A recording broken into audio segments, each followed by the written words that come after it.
अस्सलाम वालेकुम व्यूअर्स, सानिया गुल प्लाजा को तकरीबन एक हफ्ते से ज़ायद हो चुका है। ताहाल उस तबाहशुदा इमारत में सर्च ऑपरेशन जारी है। सर्च ऑपरेशन के दौरान मलबे से मिलने वाली चीज़ों ने चौंका के रख दिया है और हैरान भी कर दिया। वहीं मलबे से कुछ ऐसी चीज़ें मिली हैं जो बहुत ज़्यादा मददगार हो सकती हैं। इस तमाम तर वाक़ये के पीछे आखिरकार वजूहात क्या थी, मालूमात सामने आ सकती हैं।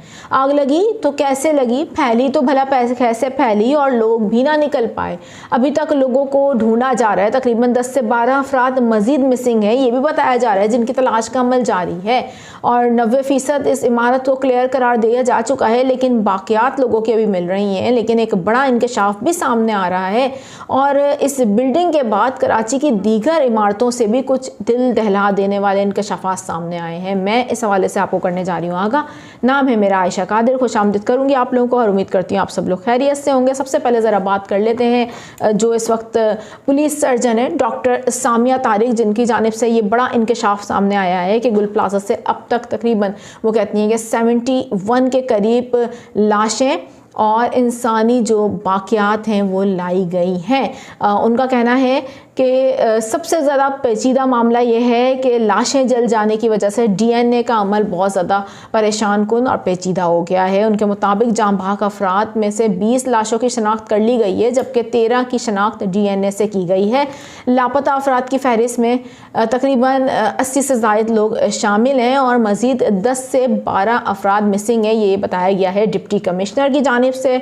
उनका कहना है कि 90% इमारत को कर लिया गया है क्लियर, लेकिन अभी 10-12 अफराद मज़ीद मिसिंग है जिनकी तलाश की जा रही है। लेकिन सबसे अहम तरीन बात जो सामने आई है, गुल प्लाजा का मलबा जब उठ रहा था तो उस दौरान 1.5 किलो सोना मिला, जिसे दुकान के मालिक के हवाले कर दिया गया। लेकिन सबसे ज़्यादा रूह परवर मनाजिर वो थे और इंतहाई मौज़ाना जो मनाजिर थे। कुरान पाक जब हमने देखा कि मस्जिद जो बनी हुई है गुल प्लाजा की, उसके अंदर गए रेस्क्यू एहलकार तो सब चीज़ें जल चुकी थी, हर तरफ राख थी, लेकिन कुरान पाक सही सलामत अपनी जगह पर बिल्कुल महफूज थे और उन्हें महफूज तरीके से बाहर ले आया गया। उसके बाद भी सानिया गुल प्लाजा से ऐसे ही मनाजिर सामने देखने को आ रहे हैं। मैं आपको एक अहम तरीन मनाजिर दिखाने जा रही हूँ। ये देख सकते हैं आप स्क्रीन पर, लूहे कुरानी है और साथ ही मज़ीद कुरान पाक भी बरामद हुए हैं इसी तबाहशुदा बिल्डिंग से, जहाँ पर इंसान जल कर राख हो गए, वहाँ पर अल्लाह का कलाम सही सलामत है। ये इंतहाई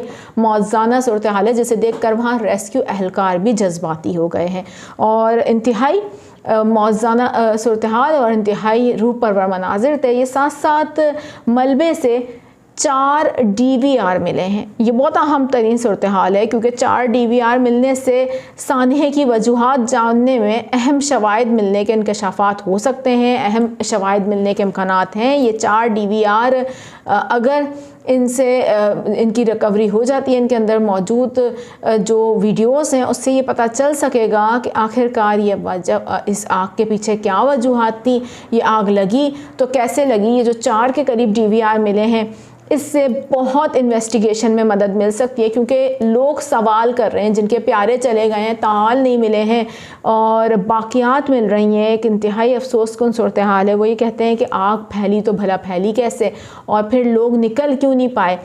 सबसे अहम तरीन सवाल यही बनता है कि आग चारों तरफ फैली 10 मिनट के सिर्फ अंदर और लोगों को निकलने का कोई रास्ता नहीं मिला। तो इस तमाम तर सूरत हाल को इन्वेस्टिगेट किया जाएगा। लेकिन सबसे अहम तरीन बात मैं आपको यहाँ पर भी बता दूं कि कराची के गुल प्लाजा के बाद सिंध बिल्डिंग कंट्रोल अथॉरिटी को होश आया। सर्वे किया गया तो पता चला जी 90% इमारत में आग से बचाव के इंतजामात नहीं हैं। ये है शहर कायद, जहाँ पर 3 करोड़ से ज़ायद लोग बसते हैं, वहाँ पर 90% इमारतों में फायर सेफ्टी नहीं है। सिंध बिल्डिंग कंट्रोल अथॉरिटी की जानिब से शहर के 3 अजला में इमारतों का सर्वे किया गया, जिस पर यह बात सामने आई कि तकरीबन 90% के करीब इमारतें ऐसी हैं जिसमें आग से बचाव के इंतजामात नहीं हैं और इसमें ज़िला शर्की, वस्ती और जनूबी में रिहायशी और तजारती इमारतों का फायर ऑडिट भी शुरू किया गया है।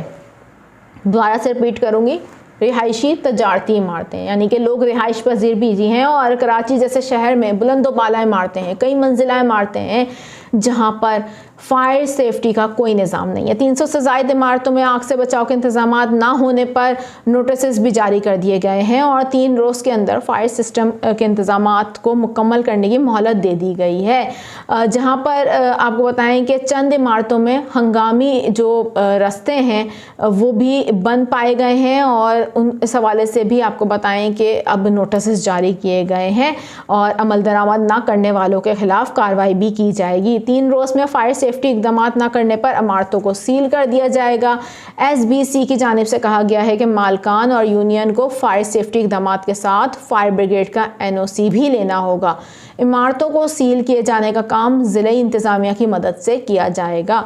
तो एक बड़े पैमाने पर अब ये ऑपरेशन किया गया और ये सर्वे किया गया जिसमें इंकशाफ सामने आया कि 3 करोड़ आबादी का शहर जिसमें 90% इमारतों के अंदर फायर सेफ्टी के कोई इंतज़ामात ही नहीं है, जिनको सिर्फ 3 दिन की मोहलत दी गई है, जो कि मेरे ख्याल में नाकाफ़ी होगी। आप इस हवाले से क्या राय रखते हैं? क्या आपको लगता है कि इस तरीके की सूरत हाल में क्या करना चाहिए और हुकूमत मज़ीद ऐसे कौन से इक़दाम कर सकती है कि आइंदा आने वाले वक्तों में इस तरीके के नाखुशगवार और दिल दहला देने वाले वाक़यात ना हों? और सानिया गुल प्लाजा के हवाले से क्या राय रखते हैं? ज़रूर राय दीजिएगा, कमेंट सेक्शन में अपनी राय का इजहार करके बताइएगा। अभी दीजिए फ़िलवक्त इजाज़त। अल्लाह हाफ़िज़।